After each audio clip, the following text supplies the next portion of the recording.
அனைவருக்கும் வணக்கம்.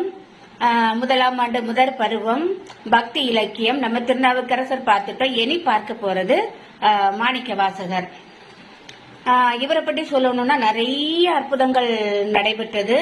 இப்போ என்னன்னா, இவருக்கு சின்ன வயசுல, அதாவது இயற்பெயர் தெரியவில்லை மாணிக்க வாசகர். ஆனா இவர் ரொம்ப அறிவானவர். என்ன சொல்றது, அவருடைய பாட்டு பாடல் வரிகள் எல்லாமே மிகவும் மாணிக்க மாதிரி இருக்கும். அதனாலதான் மாணிக்க வாசகர் அப்படி இறைவனே பெயரிட்டதாக நமக்கு சொல்லப்படுகிறது. இவருடைய இயற்பெயர் தெரியவில்லை. அப்ப இவர் என்னன்னா, அரிமர்த்தன பாண்டியன் அப்படின்னு ஒருத்தர்கிட்ட இவர் என்ன செய்வாருன்னா, அமைச்சரா பணிபுரிவாரு.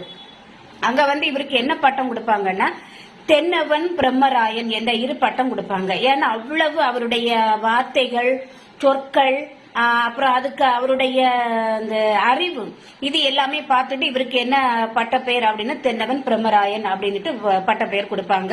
இவருடைய ஊர் எது அப்படின்னு கேட்டா திருவாத ஊர். ஆனா என்ன சொல்லுவாங்கன்னா, வாத ஊரார் அப்படின்னு அழைப்பாரு. ஏன்னா அவங்களுக்கு பேர் தெரியாது இல்லையா, அதனால வாத ஊரார் அடிகள் அப்படின்னு அழைப்பாரு. யார? மாணிக்க வாசகர். அப்ப இந்த மாணிக்க வாசகருக்கு என்னன்னா, நம்ம இந்த அமைச்சரவையில இந்த வேலை பாக்குறது அவருக்கு சுத்தமா பிடிக்கல.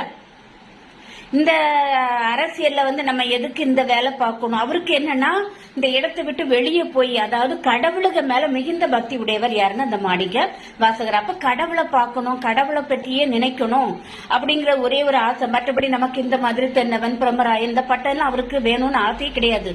வெளியில போகணும், நம்ம நிறைய விஷயம் தெரிஞ்சுக்கிடணும், கடவுளையே கதின்னு இருக்கணும் அப்படிங்கிற ஒரு ஆசை உடையவர் தான் யாரு? இந்த மாணிக்க வாசகர். அப்ப என்னன்னா, இவர் அப்படியே நினைச்சிட்டு இருக்கவே ஒரு நாள் என்னன்னா, இந்த அரிமர்த்தன பாண்டியன் அரசர், அப்ப அரசர்கிட்ட போய் பணி ஆட்கள், வேலை ஆட்கள் என்ன சொல்லுவாங்கன்னா, அரசரே நம்ம குதிரைகள் எல்லாமே கிழடு கட்டை ஆகி போச்சு, நிறைய இறந்து போச்சு, அதனால குதிரை வாங்கணும் அப்படின்னுட்டு என்ன செய்வாரு, இந்த பணி ஆட்கள் நம்ம மாணிக்க அரிமர்த்தன பாண்டியன் அரசரிடம் சொல்லுவாங்க. அப்ப அரசர் என்ன நினைப்பாருன்னா, அப்ப இனி குதிரை எல்லாம் வாங்கணுமே, என்ன பண்ணலாம் அப்படின்னு சொல்லிக்கிட்டு இவரை கூப்பிடுவார். யாரு? இவர் என்ன நல்ல அறிவானவர், எல்லாமே கரெக்டா எந்த வேலை சொன்னாலும் அத செய்யக்கூடியவர். அப்ப இவர் என்ன பண்ணுவாருன்னா, அந்த பணத்தை எல்லாம் எடுத்து இவர்கிட்ட கொடுப்பார். பணம் பொருள் எல்லாமே கொடுத்து மாணிக்க வாசகரிடம் சொல்லுவார், நீ போய் என்ன செய்யற, குதிரை வாங்கிட்டு வா அப்படின்னு சொல்லுவார். உடனே அந்த மாணிக்க வாசகர் என்ன செய்வாரு, அரசருடைய பேச்சை தட்டாம, சரி அரசரை நான் போய் வாங்கிட்டு வர்றேன் அப்படின்னு சொல்லிட்டு எல்லா பணமும் பொருள் எல்லாத்தையும் வாங்கிட்டு இவர் என்ன செய்வாரு, ஒரு பைக்குள்ள வச்சுக்கிட்டு வெளியே இறங்குவார். வெளியே வரும்போது ரொம்ப தூரம் வருவாரு. வாத ஊரார், அதாவது இவருக்கு பேர் மாணிக்க வாசகர் தான், ஆனா வாத ஊரார் அப்படின்னு சொல்லுவாங்க. இவர் கொஞ்ச நேரம் வெளியே வருவாரு. வெளியே வந்த பிறகு அங்க இவருக்கு காதுல என்னன்னு சிவனுடைய அந்த ஒலி இவருக்கு கேட்டுட்டே இருக்கும், சிவ ஒலி. அப்ப அவருக்கு கடவுள்னாலே ரொம்ப உயிர். அப்ப அந்த ஒலி கேட்ட உடனே இது எங்க அந்த சவுண்டு கேக்குது, இந்த நாமம் ஒலி எங்க கேக்குது அப்படின்னு இவர் என்ன செய்வாரு, அதை கேட்டு அப்படியே போய் ஒரு ஆள் என்ன செய்வாருன்னா, குருந்த மரத்தடியில ஞான ஆசிரியர், அதாவது கடவுளாதான் அந்த குருவாக வந்ததாட்டு பெயர். அப்ப அவரு என்ன செய்வாருன்னா, அதுல உட்கார்ந்து அவரு நிறைய கதை சொல்லி பாட்டு பாடுற மாதிரி, சிவனையே புகழ்ந்து பாடுற மாதிரி பாடிட்டே இருப்பாரு. அப்ப இவர் என்ன செய்வாருன்னா, அப்படியே மெய் மறந்து அதுல போய் உட்கார்ந்து கதை கேட்டுட்டே இருப்பாரு. அப்புறம் அந்த ஞானாசிரியருடைய, அதாவது அந்த குருவோடையது எல்லாமே இவர் கேட்டு அப்படியே பண்ணிட்டு இருக்கும்போது, இவருக்கு என்னன்னா, கையில இருக்க நிறைய காசு இருக்கும்ல, பொண்ணு பொருள் அரசர் கொடுத்தது, அரிமர்த்தன பாண்டியன். இதை பார்த்துட்டு இவர் என்ன செய்வாருன்னா, இதை நம்ம கோயில் கட்டினா என்ன, சிவன் கோயில் கட்டினா என்ன அதுலயே அப்படின்னுட்டு இவர் என்ன செய்வாரு, யோசிப்பாரு. அப்படி யோசித்துக்கிட்டு அவருக்கு குதிரை வாங்க கொடுத்த காசு, ஆனா சிவனுக்கு மேல உள்ள பக்தியினால இவர் என்ன பண்ணிடுவாருன்னா, அவரோட மனசுக்குள்ள ஆசை, எப்படியாவது சிவன் கோயில் கட்டணும் என்ன பண்ணலாம் அப்படின்னு சொல்லிக்கிட்டு இவர் என்ன செய்வாரு, இருந்த காசு பொருள் எல்லாத்தையும் எடுத்து கோயில் கட்ட ஆரம்பிச்சிருவாரு. கோயில் கட்டி முடிஞ்சு அங்க நல்லா எல்லாமே சிறப்பா நடைபெற்று கொண்டு இருக்கும்.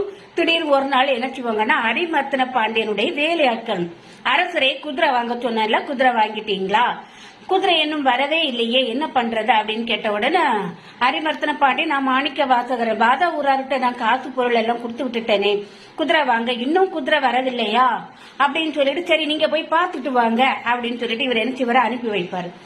இந்த வேலையாட்கள் எல்லாம் என்ன செய்வாங்க, அந்த குருந்த மரத்தடியில் இருக்கக்கூடிய, அதாவது அங்க திருவாவடுதுறை, அதுல என்ன செய்வாங்கன்னா கோயில் கட்டுவாரு.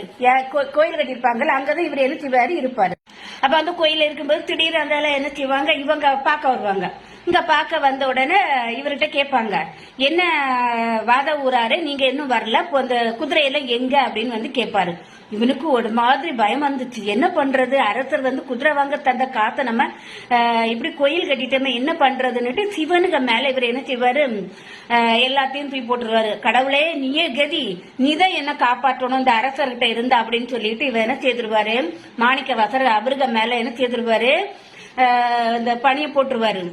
கடவுளை என்ன செய்வாரு, உடனே இவர்கிட்ட அந்த குரு இருக்கார்ல ஞானாசிரியர், அவர் மூலமா நீ கவலைப்படாத, நான் வந்து என்ன செய்யறேன், குதிரைகள் எல்லாம் கண்டிப்பா உனக்கு நான் திருப்பி தருவேன், நீ பயப்பட வேண்டாம் அப்படின்னு சொல்லிட்டு இவர் என்ன செய்வாரு, தைரியம் கொடுப்பாரு. யாரு, இந்த சிவபெருமான் கடவுள்.